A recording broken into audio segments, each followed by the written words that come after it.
Matt, il fait beau, Mm. il fait chaud. Mm. Sortez vos motos. Oh que oui, effectivement, le beau temps est arrivé. Il y a la question auto. On va vous faire des essais de tout ce qui est un moteur. Vous l'avez déjà dit au travers du temps.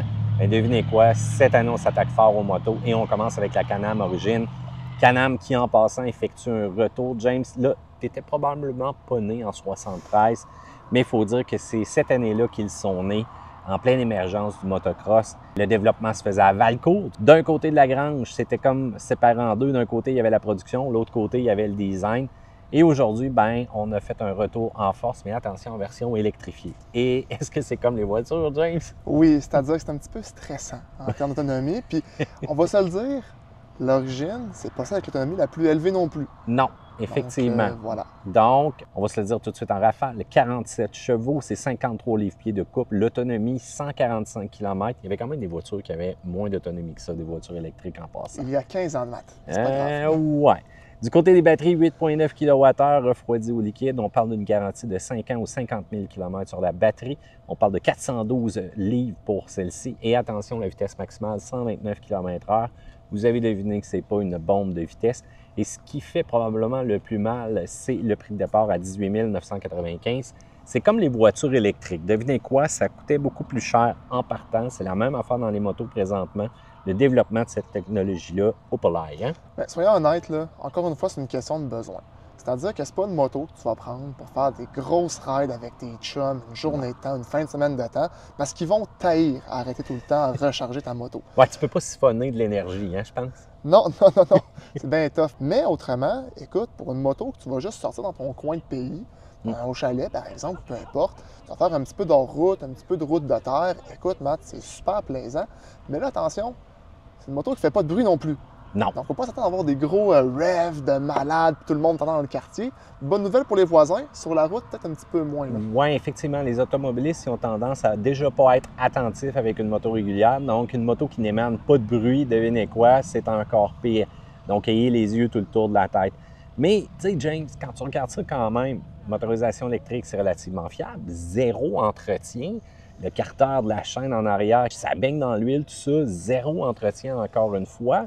Et que dire aussi, à part la batterie qui a un système de liquide de refroidissement, et encore là, tu ne changes pas ça très rapidement, tu vas t'attarder au frein, au pneumatique, mais en dehors de ça, l'entretien est vraiment minimum. Là. Oui, effectivement. Aussi, ça a l'air d'être fait solide, c'est-à-dire que vous n'aurez pas non plus des problèmes de pièces qui vont débarquer, du moins à première vue. C'est pas un modèle chinois, là. Exact, exact. Mais encore une fois, il y a des motos qui ont plus d'autonomie que ça. Puis pour la route, il y a des motos zéro qui ont beaucoup plus d'autonomie dans le 200 en montant. Là. Oui, mais tu trouves où un dealer de moto zéro présentement du côté de Québec? Nulle part. Ben, c'est ça, il n'y en a pas des tonnes. Et ça, Can-Am peut jouer quand même là-dessus. Pour le comportement routier, j'ai été extrêmement surpris. Déjà là, en partant au niveau de la motorisation, étant donné que tu n'as pas nécessairement de moteur qui repose sur un châssis, tu as vraiment juste la partie de batterie, la partie du moteur électrique, le poids, là, un centre de gravité très bas pour cette moto-là. Il faut vraiment que tu couches beaucoup la moto pour que tu commences à ressentir un peu l'effet de poids si on veut. Le reste, des accélérations en mode sport, c'est très acceptable, ça a un bon punch. Et je dois t'avouer que j'ai été énormément surpris aussi de la conduite à une poignée. Hein. On ne peut pas dire la conduite à une pédale. Où est-ce que tu peux faire des ajustements à l'intérieur du système multimédia, du système d'affichage. Où est-ce que tu peux tout simplement en donner un petit peu plus, en donner un petit peu moins. Et il faut faire attention de se faire surprendre. C'est comme un jeu de poignée inversée. Hein? Donc, si vous voulez décélérer encore plus, vous repoussez la poignée vers l'avant. Et ça, c'est complètement contraire à tout ce que j'ai appris en moto. Ça a pris du temps à m'habituer, mais quand ça fonctionne, on touche quasiment pas au frein, comme un véhicule régulier. Et c'est dépaysant aussi parce qu'il n'y a pas de clutch. Oui. Il manque beaucoup de choses qu'on retrouve normalement avec une moto régulière. Et Matt, la question moi, que je me pose, par exemple, si je fais du hors-route avec ça, il y a beaucoup plus de chances que sur la route que je l'échappe. Est-ce que c'est bien lourd comme moto à relever? Non, vraiment pas. Si jamais il y a quoi que ce soit, dès que la moto est couchée, tout simplement, une personne de moyen gabarit va être capable de la soulever, alors qu'habituellement, quand tu échappes une grosse cylindrée, ou voire même d'autres motos aventures qui sont beaucoup plus intenses, ça commence à être très lourd et il faut forcer du dos. Tandis que là, tu la prends vraiment dans le sens que tu es là, tu la relèves et voilà. Puis en plus, ta moto est tellement intelligente qu'elle va détecter qu'il y a une chute, elle va te le dire. Donc, c'est quand même impressionnant. Puis parlons-en de ce système multimédia-là. C'est rendu comme un véhicule. On a du Apple CarPlay, on n'a pas d'Android Auto parce qu'Android a cessé le support par rapport au Power Sport. On a de la connectivité, ça prend quand même un casque d'écoute électronique aussi jumelé à ton casque régulier. On a des modes de conduite et les modes de conduite, ça paraît énormément. Lorsqu'on passe en mode hors route plus, juste le fait de ne pas avoir d'ABS à l'arrière, de ne pas avoir de contrôle de traction, là, ça a du punch. Je dois dire cependant qu'il manque un petit peu d'ajustement au niveau des suspensions pour être capable d'aller vraiment chercher ce calibre de double usage agressif.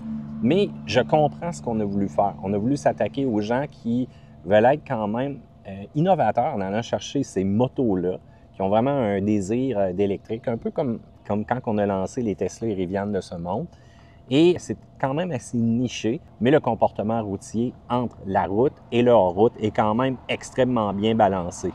Pour l'autonomie, parfait en ville, parfait au camp de pêche, mais je vous le dis tout de suite, de faire de la longue route, c'est vraiment pas pour ça. Surtout pas si vous avez la poignée serrée complètement au fond. Vous allez voir, ça va créer une certaine anxiété. Allez voir notre vidéo sur TikTok où est-ce que j'en ai une petite. Une chance que la poutine me rassuré. Le prix, James? Et on approche les 20 000 Matt, et beaucoup d'accessoires, dont le pistolet de recharge. Ça, je ne la comprends pas. Ouais, bien, devine quoi, c'est comme le Ioniq 9. Ça ne vient pas avec de base pour le brancher dans la prise murale de tous les jours. Donc, étonnez-vous pas. Et il faut dire aussi que Can-Am est le king des accessoires. Celle-là, équipée comme elle est là, elle est super belle avec toutes les sacoches, avec le pare-brise, non seulement le siège arrière aussi. Dites-vous que ça monte rapidement. Du côté des points à améliorer, pas de compatibilité Android Auto. Certains attendent une version à essence. Le prix pique un peu, comme on vous le dit. Pas de son, moins visible sur la route. Et si vous avez une conduite agressive, l'autonomie qu'ils font. Du côté des points forts, l'expérience silencieuse, très amusante à conduire. La technologie qui est embarquée est moderne. Le mode sport, ça punch, comme on le dit. La qualité de fabrication, j'ai été étonné. Ça va être du solide au travers le temps. Le système Link, vaste choix d'accessoires, bonne garantie de batterie. Et on le dit, 412 livres quand même pour une moto comme ça. Et lorsqu'on punch l'accélérateur au fond, sans le contrôle de traction, on est capable de faire un petit wheelie une fois de temps en temps.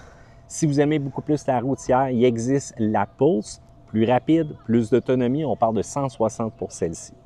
En conclusion, moi, je trouve que cette moto-là électrique, c'est comme en avant de son temps. C'est comme un peu les Tesla et les Rivian, je l'ai dit tantôt.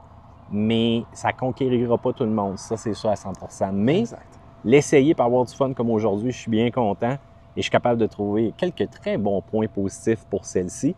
Mais c'est sûr qu'une version à essence, d'après moi, ça scorerait beaucoup, surtout pour les fans de Can-Am qui se rappellent les bonnes années dans les années 70. Donc en résumé, Matt, avant-gardiste, moi j'ai hâte de voir dans le futur surtout, là, ça va avoir plus d'autonomie, des plus grosses batteries ou des batteries encore plus petites qui vont encore plus loin parce que ça a beaucoup de potentiel. J'ai beaucoup aimé aussi cette moto-là. Mais on va voir là, avec les prochaines si Can-Am va en amener d'autres aussi. Ça, c'est sûr à 100%, Can-Am ont toujours un plan avec toutes leurs motos. Sur ce, on veut savoir qu'est-ce que vous en pensez, section commentaires, pouce en l'air, abonnez-vous et on se dit une autre vidéo de questions auto la prochaine fois. Bye bye!